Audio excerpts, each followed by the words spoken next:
Welcome to The Plunge with Derek Holzer. Derek here, and it's a new year.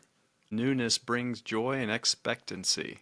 So I hope that you have some expectancy. And if not, go take a nice cold plunge. That'll wake you up. That'll get you seeing the world a little differently, a little more clearly. And you'll discover, as we learn from my guest, that this life is just the first page of a story that goes on and gets better and richer with each turn of the page.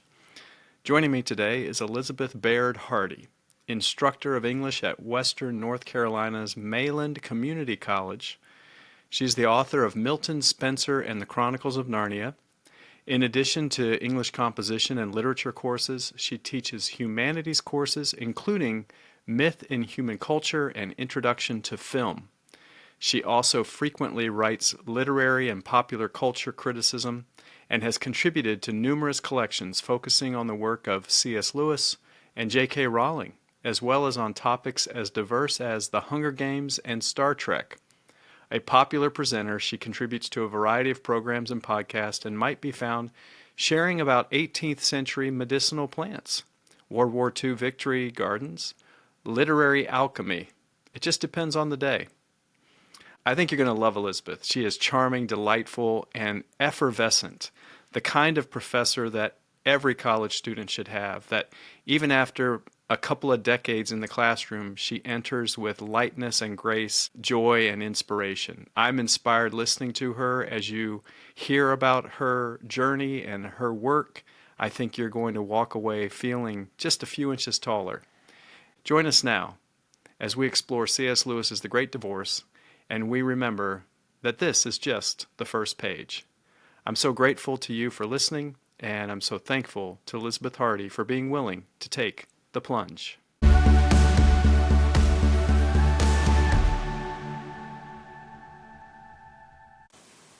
And we are on the air. Elizabeth, it's so good to finally connect with you. We started to have a recording a month or two back. I can't remember when we first connected, and you had some disastrous weather there. And could you just tell us a little bit about things that are happening where you're at in North Carolina as the remnants of the hurricane?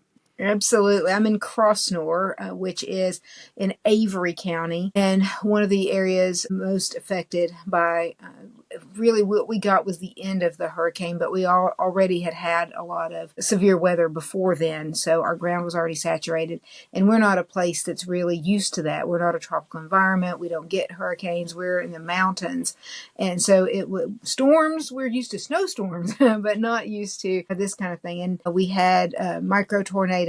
We had devastating flash flooding. We had winds. It was everything. And it's still really just heartbreaking to drive around and see the piles of debris, which are everywhere. And it's people's lives. That's what's so hard. They've set up this area nearby that I think looks like something devised by Saruman. It's awful. It's just these piles of trees that are being mulched night and day, and then there's trash being broken up right next to it. It's hideous.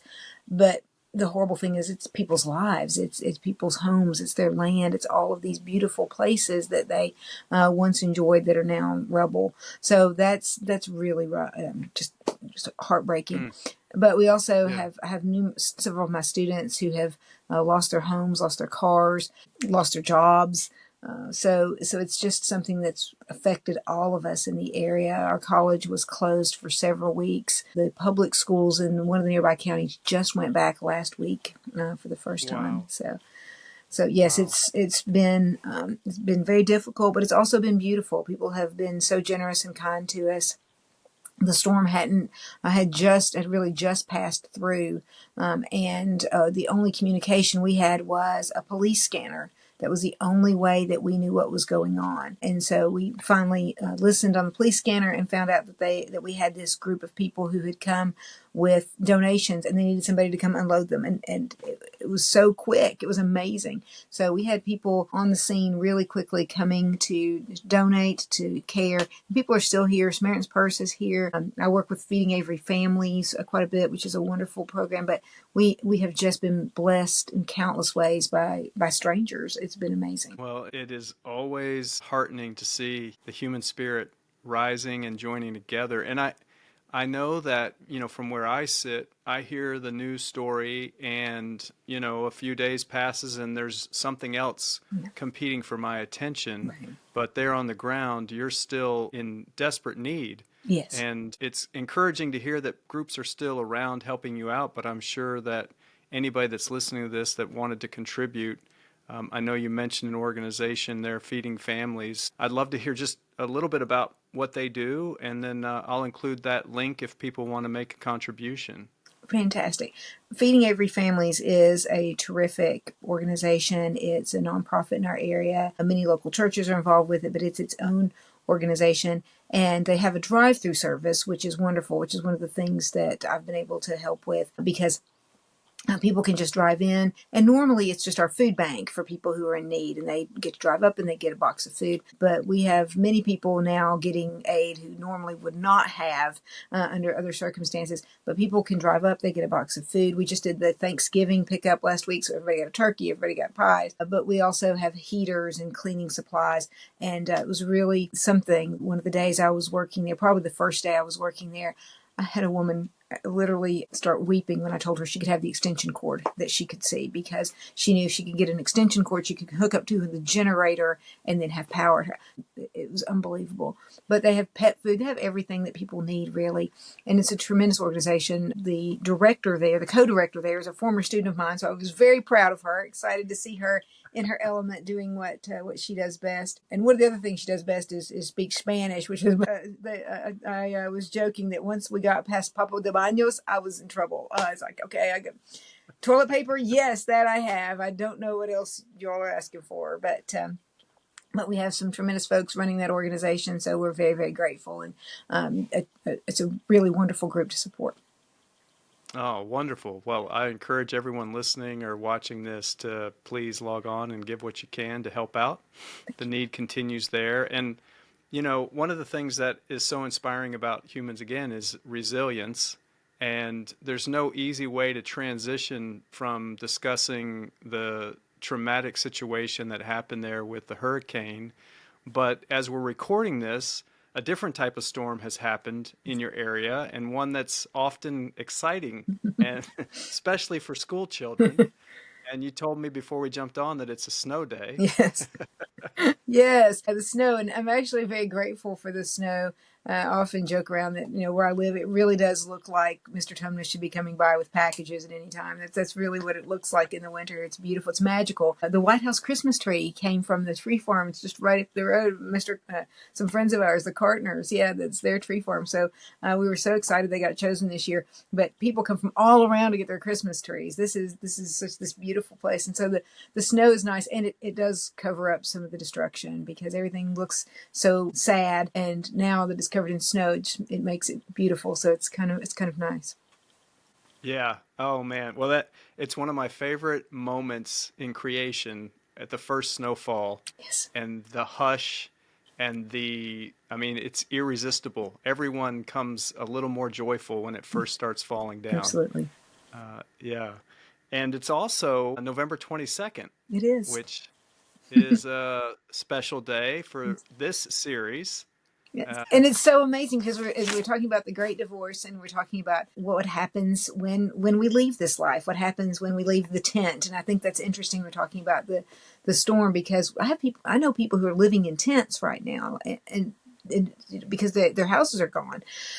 So, Mm. but we know from scriptural that that's the way that our bodies are described as a tent. We're in this tent and we are just waiting until we get to go to our true home. So the November 22nd is the day that Lewis went to his true home, the day that he left this earth.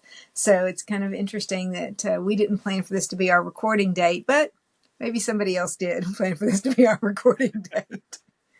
There we are. Yes, indeed. Well, speaking of Lewis, and as we move into talking about the Great Divorce, I'm asking everyone the same question at the outset because part of this series and part of all of the work that I'm doing through the plunge is conversations that are extended and take a little bit longer and draw you in, hopefully. And I'm always curious because I think story is foundational to that Mhm. experience. Whether it is a neighbor or a friend telling you a story of what happened to them on a vacation or whatever, every time someone pauses to listen to a story, I think we become more divine Mhm. and we participate in that. And I remember myself as a child, books that would just carry me away.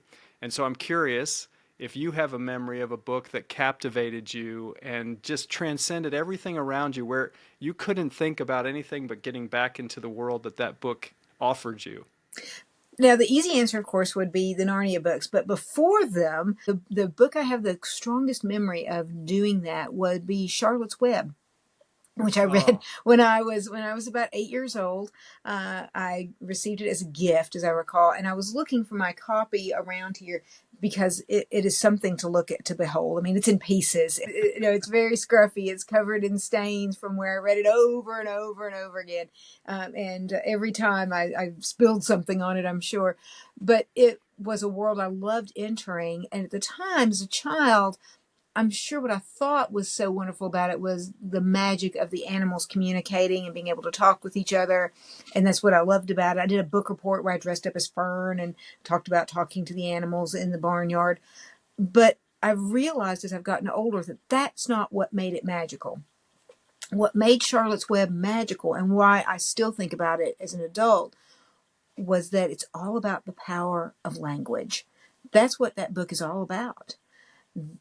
We start when we meet Charlotte. The first thing she does is explain to Wilbur what a word means. Salutations. That's my fancy way of saying hello. She explains that. And words are how she saves him. The world is shaped by the power of words. And because of the words that she puts in her web, she changes his destiny. She allows him to survive because she says he's mm-hmm. some pig, that he's radiant, that he's humble, that he's terrific. But even more than that, because she says those things about him, he is those things. He is radiant because she says he is. And so that book taught me that the words we use shape the world. And it never, and that, I think that's one of the reasons why I kept going back to it. And then as an adult, I realized what an amazing book it is. It has what I think probably the best paired first and last lines in all of literature. Where is Papa going with that axe? Great opening line. It sounds like Stephen King. Like that sounds more like a Stephen King opening. And then that great closer. It's rare to meet. I'm not, and I'm paraphrasing because I don't always get the diction just right. It's unusual. It's rare. There are not many people who are a true friend and a great writer. Charlotte was both. Mm, Wow. And every yeah. year in the fall, so we're talking about the weather, every year when fall hits and the crickets start, I think about that chapter about the crickets. And that is just one of the most evocative and beautiful descriptions of that wonderful thing that happens in the fall where it's beautiful and it's spectacular, but it's the end of something.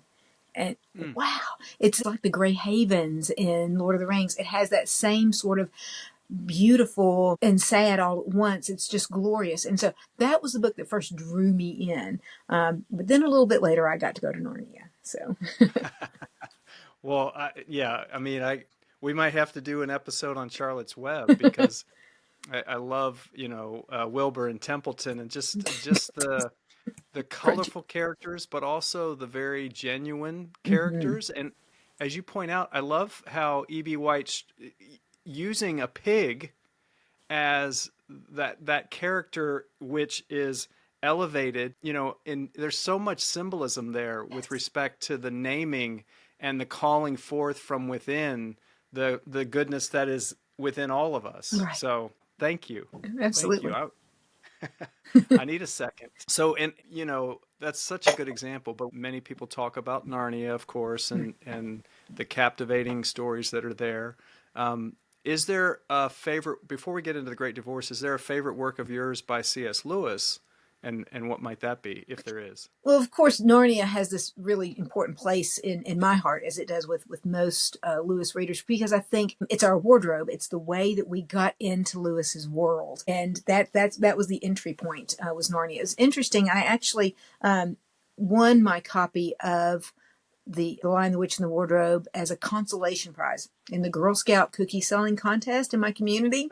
I don't know who won first place. I have no idea what she won, but it could not have been more important than what I won, because that copy of that book changed my life. It really did. I have some sort of vague memory that I had seen the animated special, probably on TV. I think when I had my tonsils removed, this kind of hospital room memory of seeing that, but it didn't really make much of an impression until I read the book. I had those 1970s edition, and I do have those, but they are so hideous. They're the ones with those lurid covers, but they were still in the right order, which was a big plus. They were still in the correct chronological order. And Ah, when I read The Lion, the Witch, and the Wardrobe, I just still distinctly remember going to my mother and saying, "I get it. I know what this is about." And mm, that was just such a big moment for me, not just as a believer, but also as somebody who loves literature, and seeing that happen. And I was thrilled when I discovered there were more books. I didn't know that was a set until later. Although today being the 22nd, I always have to mention this was the 70s, and the moment that I realized that Lewis was dead, that that was really strange. That was the first time I think I ever thought about authors as people, and I thought, "Oh, he's not around anymore. There aren't. This is it. This is what we have." But the first work of literary criticism I ever bought for myself, I bought in high school. It was Paul F. Ford's Companion to Narnia, which is still sitting on the shelf behind me. That same version, and I loved it. It just showed me not only beautiful things about the literature I already enjoyed, but also that this was a thing that you could take literature and dig into it more and spend more time with it. Wow, that was amazing. That was just fantastic for me. So and then as I went to college, I found more and more of Lewis. And as far as my favorites of his, I have to kind of compartmentalize. Fiction wise, Till We Have Faces is my favorite, because it is just so weird and wonderful. Not quite as weird as That Hideous Strength. I literally read that book back to back 3 times this summer. And I've read it many times before, but it was just strange. This summer it was just like, I need to just read it again. I just read it over and over again. For some reason, I just really got this summer was a good time for that. But I love Till We Have Faces because it is so strange, and yet it is also so real and so relevant and so beautiful. So it was one that I really just fell into, and I continue every time I go back and reread it over and over again. But I also love an experiment in criticism. I love it as a teacher, mm, because it has been so relevant to me and allowed me to help students understand the importance of reading, the importance of how we read, as well as sort of demystifying a lot about that, because Lewis takes a lot of that sort of idea that we have that somehow we have to be very highbrow and literary and things. He really disabuses of all those notions in that book. And so it's wonderful to use in that regard. And so it's really hard for me to choose a favorite. And my husband actually for Christmas last year replaced it because I had worn out my first version of the C.S. Lewis Bible. It's a great Bible that has C.S. Lewis readings all the way through it. And my first one fell apart, and so he got me a better one this year. It's leather bound. So it's really impossible to choose because they all sort of work together. And that's one of the things that I love about reading anything, whether it's The Great Divorce or any of the others, is you can see little shadows of the others in there. You can see little pieces of the yeah. world that is Lewis. Wow. I'm reminded, off topic sort of, but are you familiar with Laura Miller's book, The Magician's Book, A Skeptic's Adventures in Narnia? I am not. Well, I haven't read it. Okay. Yeah. I may have to check that one out. I've heard of it, but I haven't looked into that one yet. It's very interesting because she opens with it as sort of like feeling like Lewis tricked her into like this whole Christian thing. But what's really beautiful about it is she really spends some time on the relationship with Lewis and Tolkien. Mm-hmm. But going back to the Charlotte's Web comment, she quotes something from Lewis that I've not seen anywhere else. I'm sure she cited it. I just don't have the book handy about the nature of stories and talking animals and how children relate to animals more than they Mm-hmm. do grown-ups Yes. when they're little because they spend time in orbit in the same sort of plane, right? They're lower to the ground. They don't understand what the grown-ups are talking about. They need someone to bring them food. It's very fascinating insight. Yes, absolutely. Okay. The Great Divorce. And Hmm. by the way, Elizabeth, I have to make a comment. I am just so thankful you're doing this episode with me. I can tell that you have very fortunate students because I know you've been teaching for quite a while now, Hmm. though you've got plenty of years left. But the enthusiasm that you still have for your work and for these stories is very inspiring. So I can sense it all the way across America through the internet line. Oh, good. Well, that's pretty good because today I've actually been doing draft conferences. So I have not been I've had to think of a lot of nice ways today. Basically, you just can't say, set this essay on fire and start over. But that's really, or and the students say, what do I need to do to my essay? And gasoline and a match. But unfortunately, I try really hard not to say that. But yeah, it's been one of those days in terms of the teaching. So it's much more Uh-huh. fun to talk about literature than it is to talk about fairly dismal essay drafts, for sure.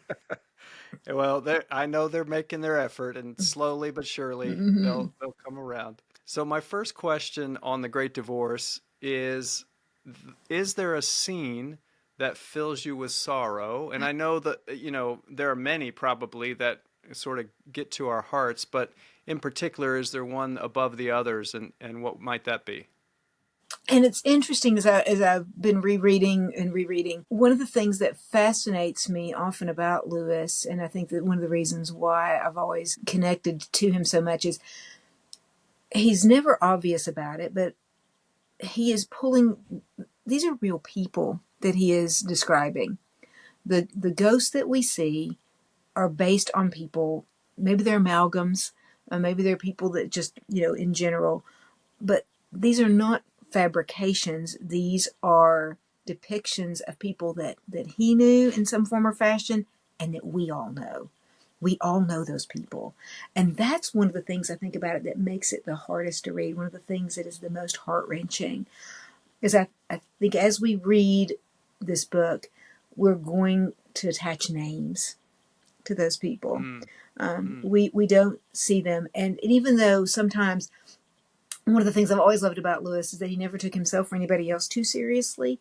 He's certainly not above seeing the ridiculous, and that's one of the beautiful things that he's pointed out. That's why Prince Rabbit turns into a donkey. We make evil ridiculous. That is how we defeat it. We make it funny. And so the idea that he is certainly not above seeing the comical there, but he's not making fun of anybody or anybody's spiritual condition.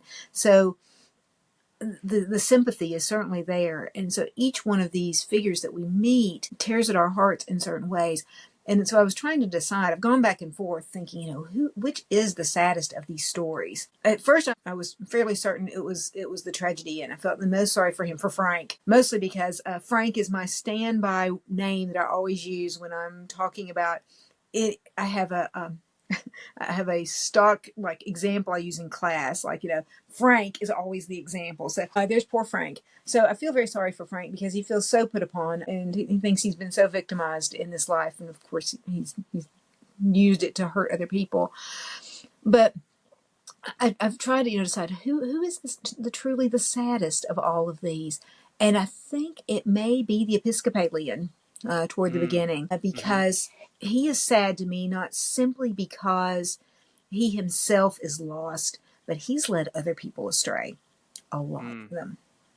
And so I think the apostate is sadder than simply the lost person to me, because, and I think as Lewis as a teacher really felt that, because that's one of the things that as teachers, I know how horrified I've been when I've discovered I was wrong about something. It's like, I was wrong about that. I got that wrong. And I have to go and tell the class, I told you the wrong thing, guys. I got that wrong, that little piece of information. Or I instructed you to do something and you probably shouldn't have done that. But that's a fear that I think all of us have who have been entrusted with other people, whether it's their education or their souls. And Mm. the Episcopalian, he doesn't, and it's not a criticism of Episcopalians in general. That's what Lewis calls him. He calls him various things, but that he has and still does not admit it, doesn't realize what he's done. And so, to me, I think he's the saddest of all of them, the most heart wrenching.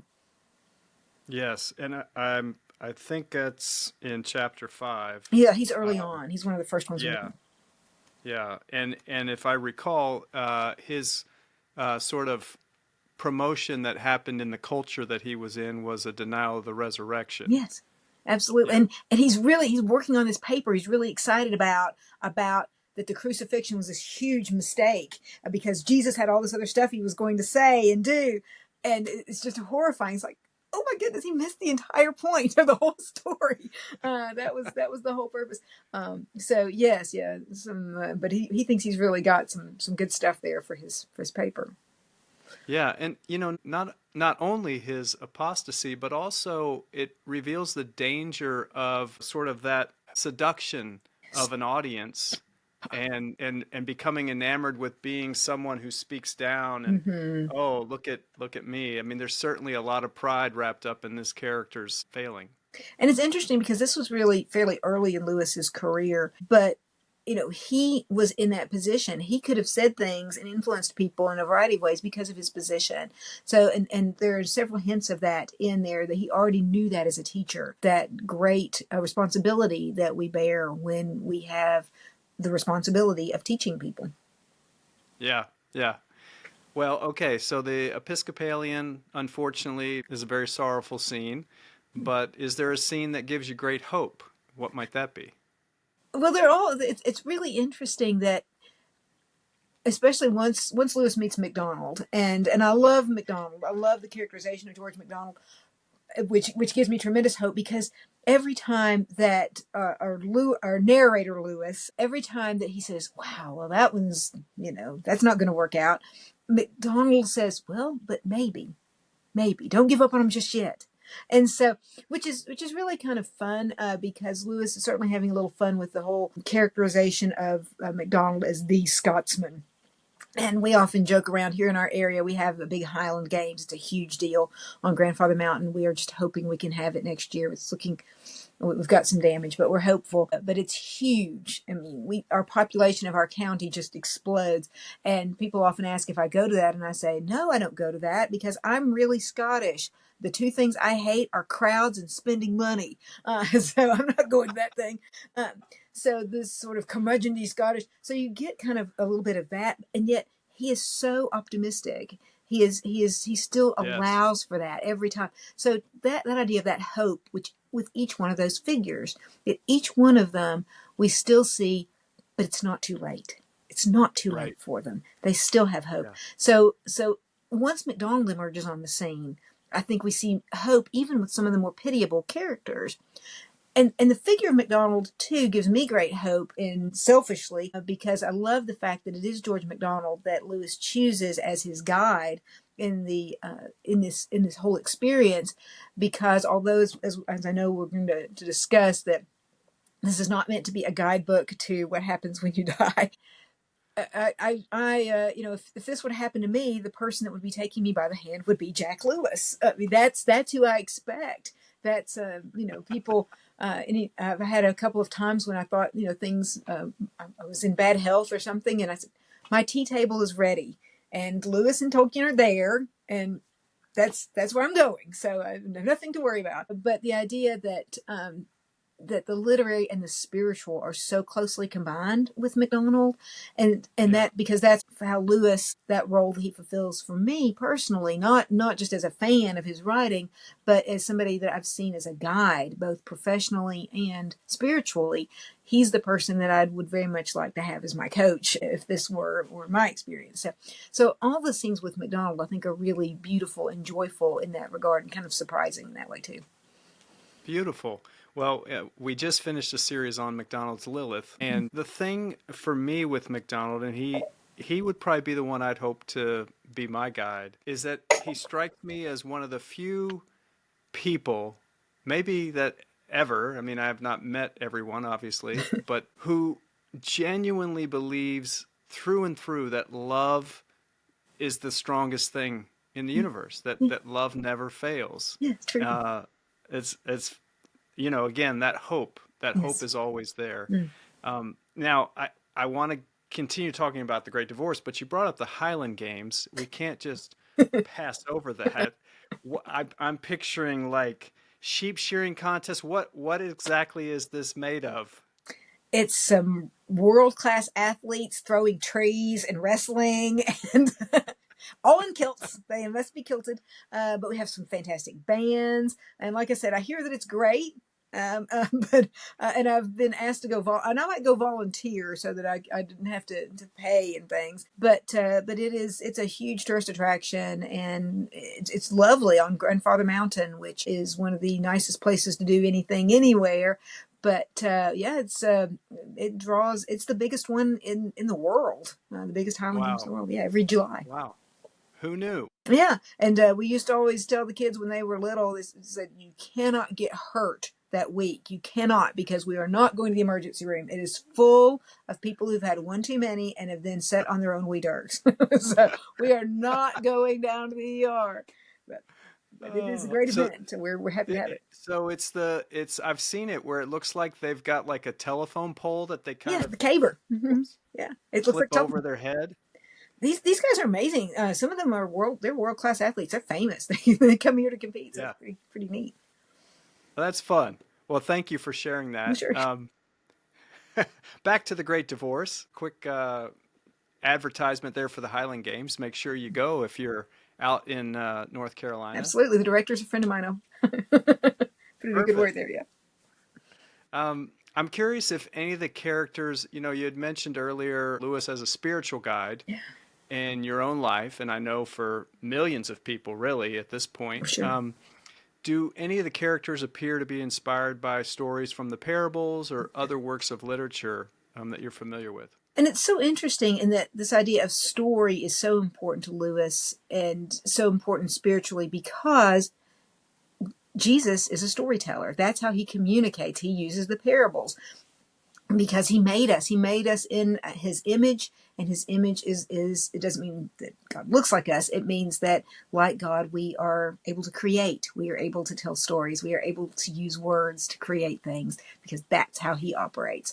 And so Jesus, by using stories, is both reiterating his creator role and communicating with his creation because he knows that he loves a good story and so do they. And so we're all going to have fun telling stories.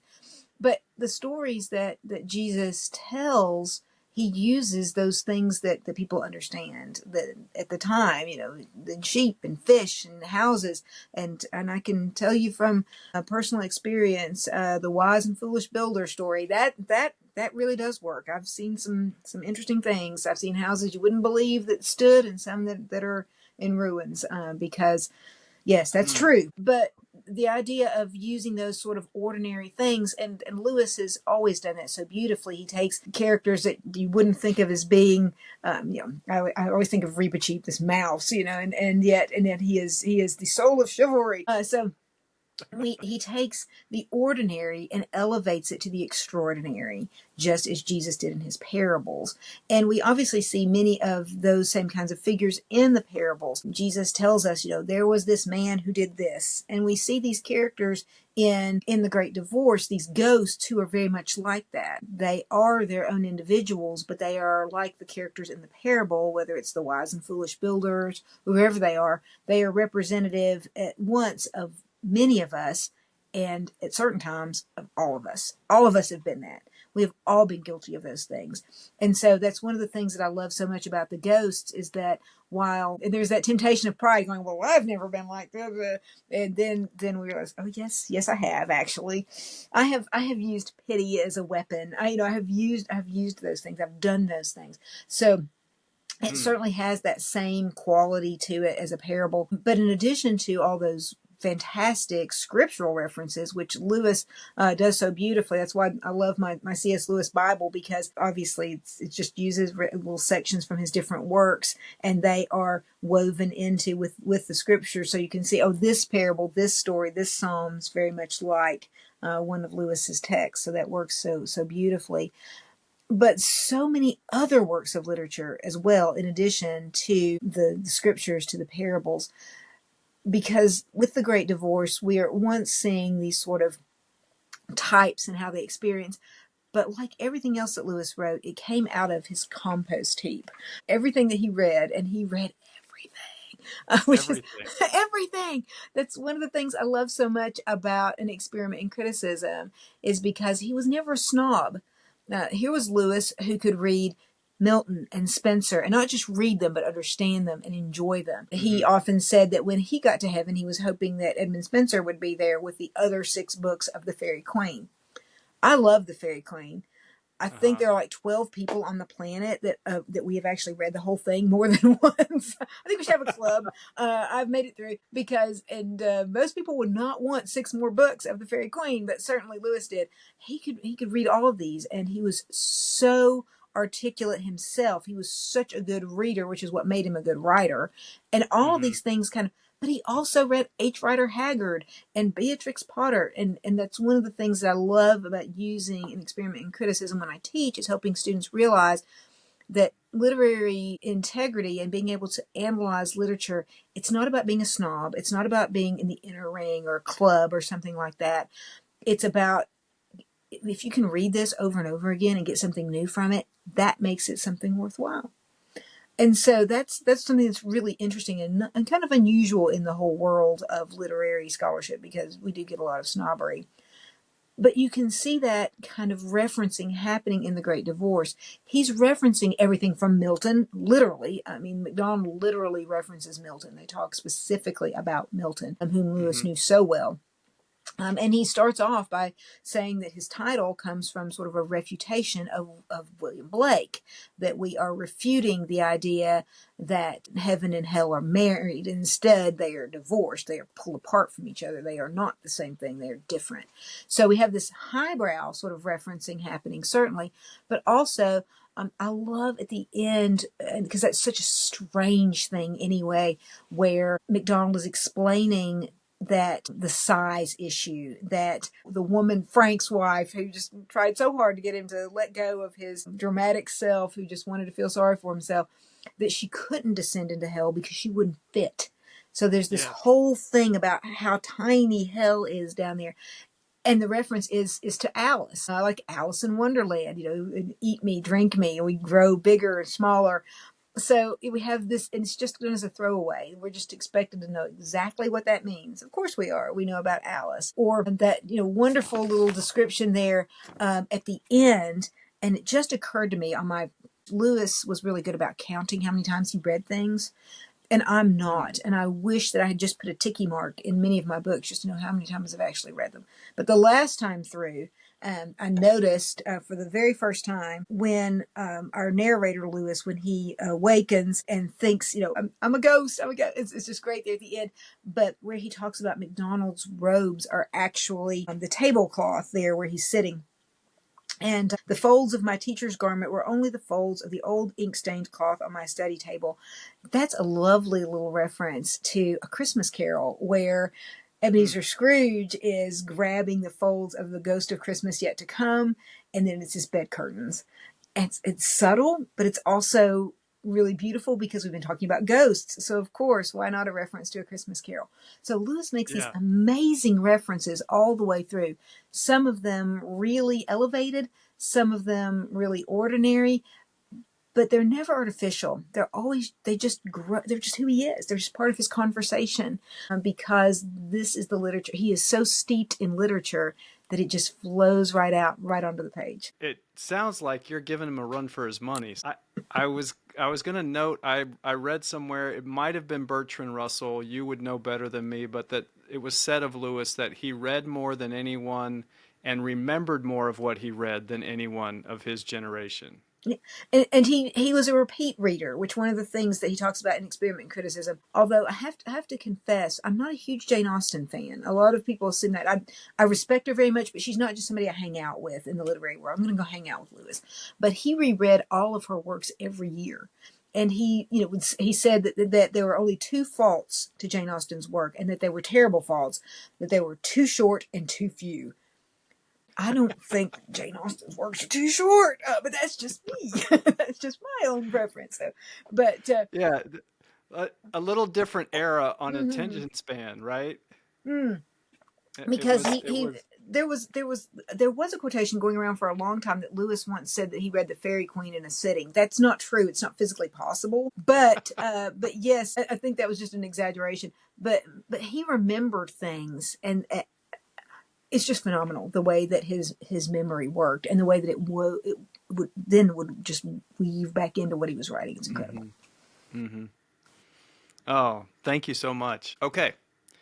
Now, I am not nearly as well read as you or Clive, Jack, as some call him. But one of the things that I struggle with is his preface.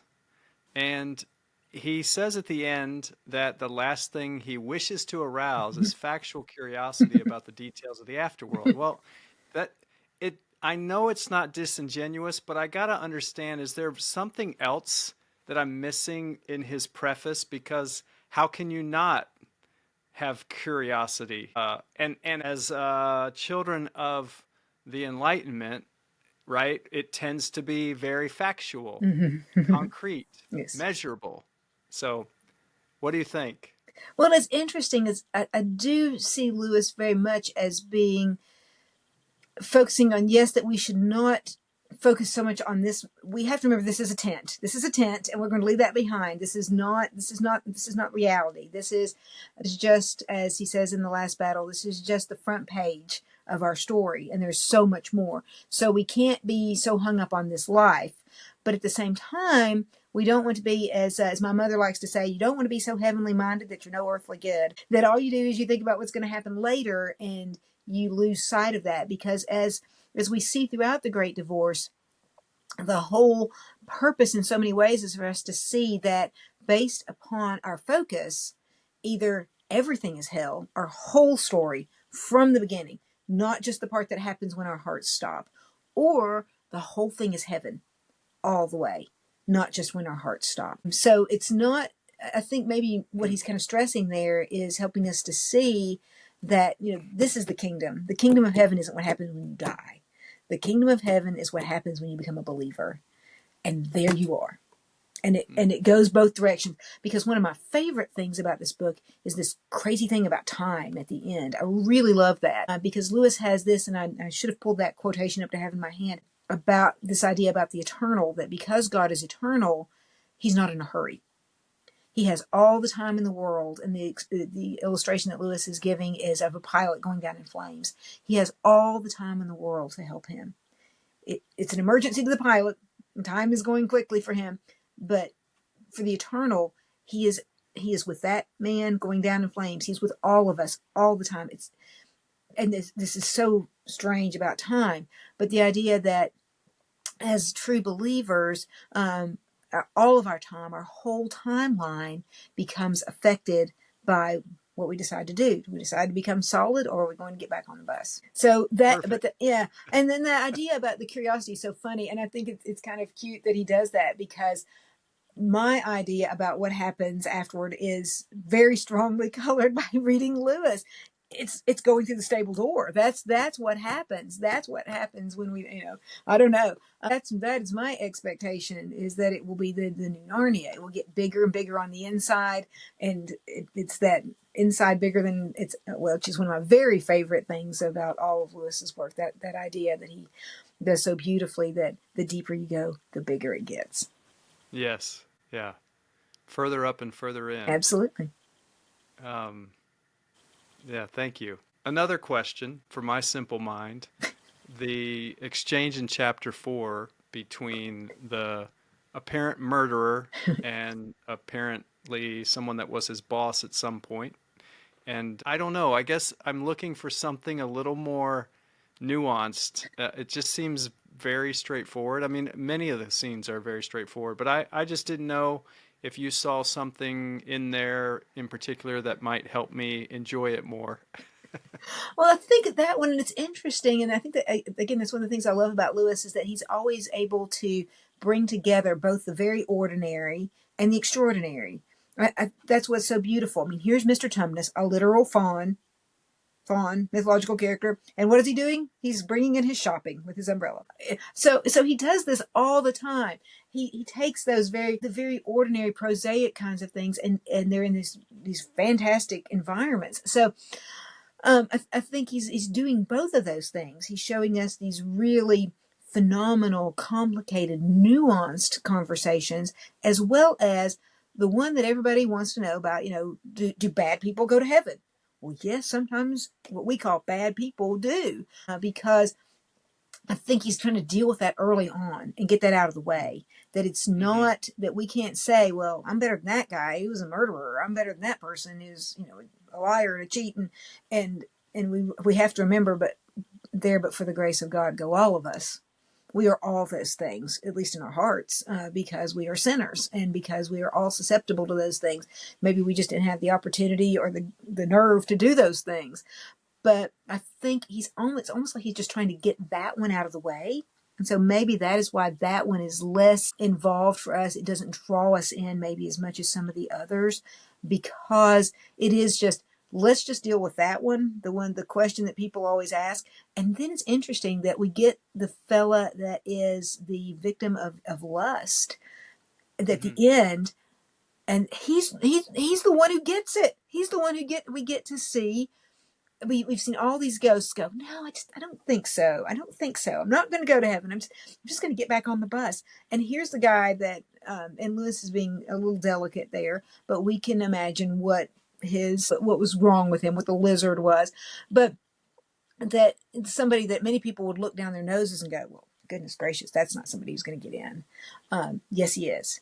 And so we've had Yeah. our murderer at the beginning, and then we get our victim of lust there at the end, and they're both redeemed. Mm-hmm. Mm-hmm. Whereas the Yeah, that's gossip isn't. beautiful. That, that's right. That's right. How the characterization in our own hierarchy of what things can be forgiven Mm, and what are inexcusable, perhaps, or unforgettable. And I like how you point out that the one at the end there with the lizard, because there's an element of that that's kind of like impulse control, and it is eventually surrendering, right? yeah. And anyway, yeah, it's a beautiful thing. Okay, we've talked about the Scotsman, George MacDonald. I Yes. can't do an accent, so I Oh, won't try. my preacher does a really good one. Our church has a partnership with a little Scottish church. And then, of course, because my church is literally like within sight of where the Highland Games happen. So every year we have a lot of visitors there. So he trots out his accent. It's pretty good, actually. That's fun. That's fun. I have a dear friend here in my area, and he has been in the States since he was in college. And so 30, almost 40 years, I think. And if we're on the phone, I still struggle to keep up with every word.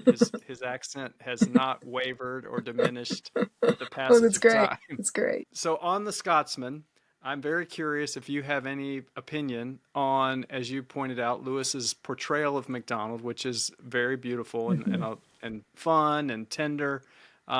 What do you think about anything with respect to MacDonald and Lewis's differences in theology and the way Lewis portrays that? It's interesting that the conversation they really have is about universalism. They Hmm. talk about that idea, and I love how Lewis describes being able to see two versions of McDonald at the same time. That he's like this strange sort of double vision, which I love because it makes me think about something that we're not supposed to have all that curiosity about what happens when we die. But people wonder, well, how will I know the people that I love? How would you know? How do you know? And it's that sense that at once he is seeing this beautiful, refined spirit, but he also sees the old Scotsman and the lines on his face. He sees all those things at the same time. So that's really beautiful.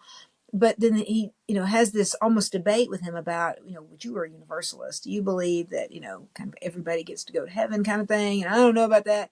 But it's interesting that that's the same charge that's levied against Lewis because of that passage at the end of the last battle with Emeth. Yes.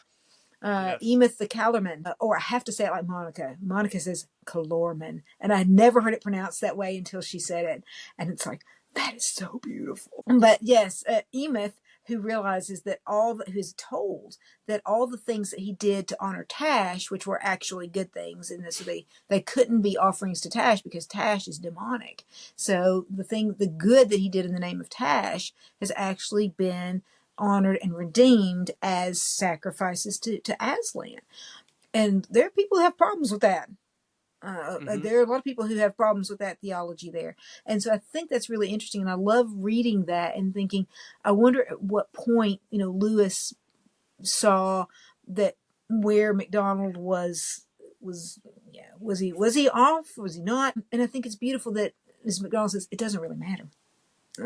That those theological differences that we have, they're pretty tiny, literally tiny in this version of heaven, because heaven is humongous and everything else is tiny and unimportant and little. So that idea that it is literal, it is small in every sense of the word. That debate, but it's fun that Lewis does actually deal with it. He does talk about it because it becomes an issue in his own work. Thank you. That's great. And that is actually, I think it might be my favorite scene in all of Narnia. There's a few competing for it, but man, it's powerful. And it's It's so such a great powerful. contrast to the dwarves, who are so, Yeah. I mean, this book and that sequence with the dwarves, they refuse to be taken in. The dwarves are for the dwarves. And because they won't be taken in, they won't be taken in. And so Yeah. they break my heart just the way the ghosts do. They're the same kind of thing. And there's Emeth who's like, take me, I'm yours. And so Yeah. it's such a beautiful contrast. It is truly. Um, so you mentioned already the chessboard at the end and Hmm. the robes and all that. I'm curious if you have any thoughts regarding that scene and the question to MacDonald about the true vision. And I've always personally been curious about Lewis's exposition and portrayal of that tension between what we perceive as free will and God's sovereignty. So I'm curious if you have any thoughts about that scene. And that's so interesting because it does tie up with that beautiful business about time, and that's just, it's so strange and so wonderful. And as this McDonald was saying, you cannot know eternal reality by a definition. That this is time, and this idea of it being some kind of strange lens. And it's amazing because Lewis does what Lewis often does. He takes these incredibly complicated questions. I mean, this is a big, complicated question, and then he deals with it in language that suddenly makes it in some ways seem manageable, and other ways seem like, but that's not what we have to worry about. And so it's kind of interesting that he does both those. But that description of uh, the the lens idea is just so beautiful, because he says that's how you see things. And as he's talking here with McDonald, as he says that it's all this lens that we're looking at, and we don't really understand because we're looking through a glass darkly. That's how we're trying to see the world. And so that's the beautiful kind of description there, how we're trying to kind of figure it all out, but we can't really figure it all out. And so I think that the chess table is kind of a strange way to deal with that, with the metaphor, because in one sense Lewis is still doing what he's been doing, because he's just made that if we're making that reference to Alice where we have the chessmen on the board, so obviously it's going to make us think of through the looking glass. And when we think of through the looking glass, then we realize through the glass darkly, it's through a mirror. We're seeing things in a strange way. And so he is at once drawing us to think about it more deeply, and at the same time saying, it's all right, we're not going to get it. We don't get it. And that's okay. Mm-hmm. It's Mm-hmm. okay to not get it, which I think is one of the beautiful things that the solid people keep saying is, it's all right. You'll get it figured out. You don't have to have it all figured out before you get to heaven. It's not like there's a quiz at the door. Right. And so that's one of the beautiful things, I think. And so there's that is continuing to reiterate this idea that we are working out our salvation. And Mm. so we are still working it out even afterward, because you don't have to have it all figured out then. So this idea that he's like this double vision, that we are at once something much more complicated and people kind of going about our lives, that those are all happening at the same time. But if we don't understand it right now, that's all right. Thank you. My last question, and then anything that you'd like to add or final thoughts, but I'm asking everyone, why does the Great Divorce matter? And should it be continued to be read in the future?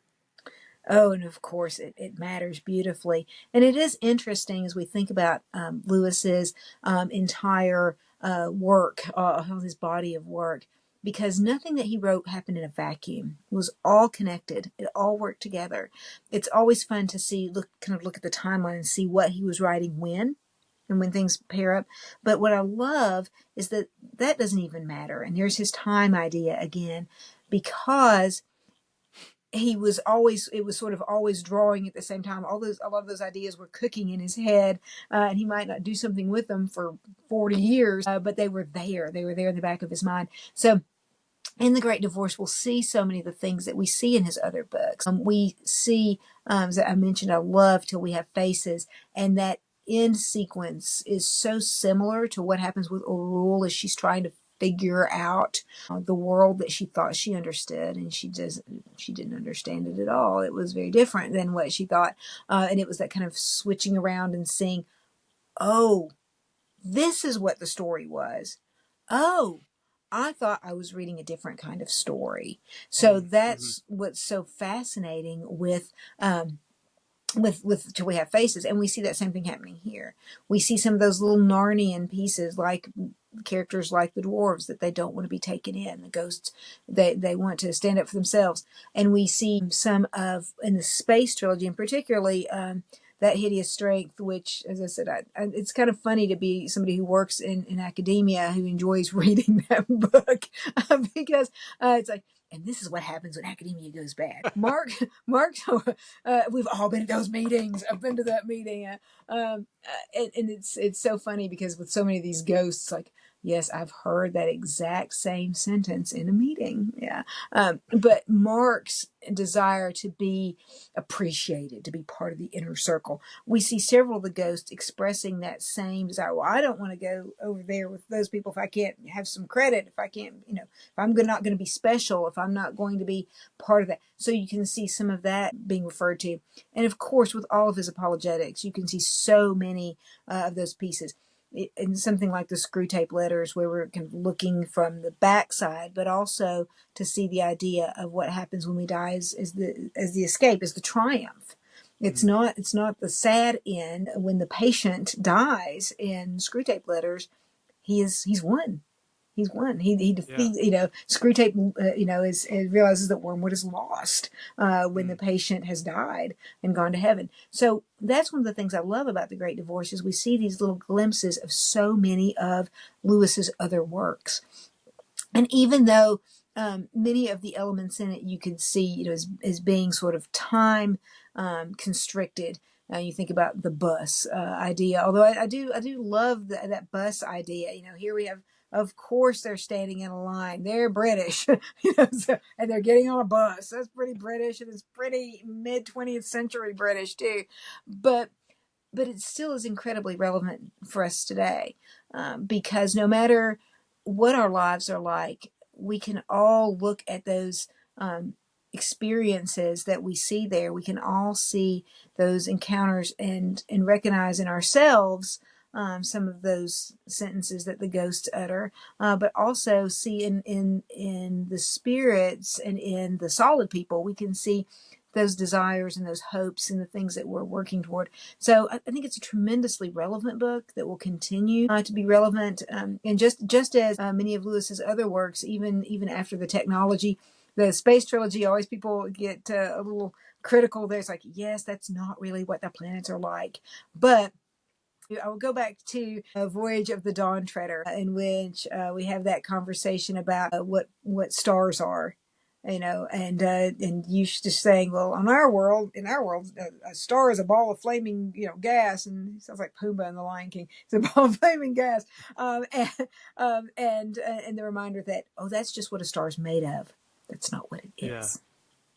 Yeah. And so, yeah. So there is something that really in this book, I think, really does stand the test of time, and it supersedes all of those cultural and temporal kinds of references to give us something that lasts, something that's going to continue, and I think it will really stand the test of time. Oh, wonderful. Any other parting thoughts? Well, as I've been rereading The Great Divorce, and I love revisiting all of Lewis's works. And as I said, I think it's so strange and beautiful that we ended up recording today of all days. Although Lewis wouldn't have seen it this way. The older I get, the younger Lewis was when he died. Right. When I was a kid, I'm like, oh, that's all right. He was an old man. He was 63. He wasn't that old. That's not that old. It's definitely not old anymore. And as the older we get, put things in perspective there. I was saying that before I needed these to see what was on the page there. And so I think one of the things that I thought was so interesting is I was realizing that it was today that we were recording, that the beauty of that I think that just worked out that way. It's just there are no accidents. It just worked out that way. But that Lewis himself had no idea of his own mortality. He didn't know when he would die. None of us do. But that this was just a dream. This was just a preview of coming attractions, as we might say, for him. But that this is even though he's cautioned us against spending too much time thinking about what happens after, this is a really beautiful way for us to think about what happens after, but not think about what happens after. But more of this sense that we're preparing for the trip all along. And so in that sense, he's a little bit like somebody else who theologically was very different from Lewis, Emily Dickinson, who realized that she wasn't in a bus. She predated buses in the 19th century. But when she has that little ride with death, because I could not stop for death, he kindly stopped for me, she realizes that she's been on the trip the whole time. Mm-hmm. So the idea that, as Lewis is pointing out, that we've either been in hell the whole time or we've been in heaven the whole time. The trip isn't something that begins or ends at some other point. We're always on the journey. And it's one of the things that's great about it because it stands up just like in Experiment in Criticism, as Lewis points out. One of the things that makes something a good book is that you can read it over and over again, and it gives you something more. Every time we reread this book, every time we come back to it, we'll find something new. We'll find something beautiful. Maybe we'll be able to lift that leaf just a little more. Maybe it won't be so heavy this time. Wonderful. Elizabeth, I can't thank you enough. It's been Thank so much you. fun getting to know you, and thank you for sharing your insights and thoughts and sharing a little bit about your life with us today. Oh, it has been my absolute joy. It is just a treat, especially after what we've been going through the past few months. It is Lewis is a wonderful place to go to, and a nice reminder that this world, with all of its trials and all the things that happen, this is just the front page. Good. I like that. I like that.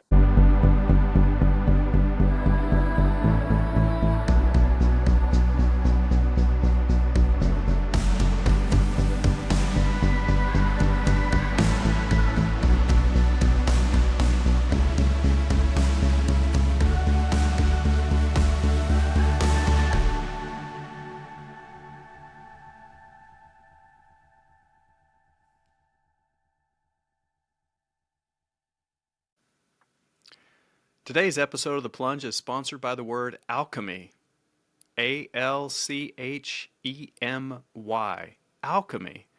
It's a noun, a medieval forerunner of chemistry based on the supposed ability to transform matter. It was concerned particularly with attempts to convert base metals into gold or to find a universal elixir. Alchemy comes from the late Middle English via Old French and medieval Latin from Arabic. Alchemiae, from al, the, and chemia, or chemia, art of transmuting metals. Alchemy. Wow, that's fascinating, right? I'm fascinated, so I guess that's what counts. But alchemy is kind of this old esoteric occultic idea, particularly prevalent in the Middle Ages, late Middle Ages. I believe even Isaac Newton dabbled in it quite a bit. And there was this idea of transmuting things, converting them from one form to another. And I think in some ways that's what storytelling is. It's an alchemical mix of ideas and concepts that are both known and unknown, at least on the surface level. And so why don't you go out there and see what kind of alchemy you can come up with? Maybe in the kitchen, we call it fusion these days, but blending things that have never been mixed before and see what we come up with. And maybe you'll discover, like the boys back in the 1600s were trying to do, a little bit of gold that was mysteriously not there before. Alchemy. That's what life's all about. Thank you, Alchemy, for sponsoring today's episode of The Plunge. And thank you all for listening one more time to The Plunge.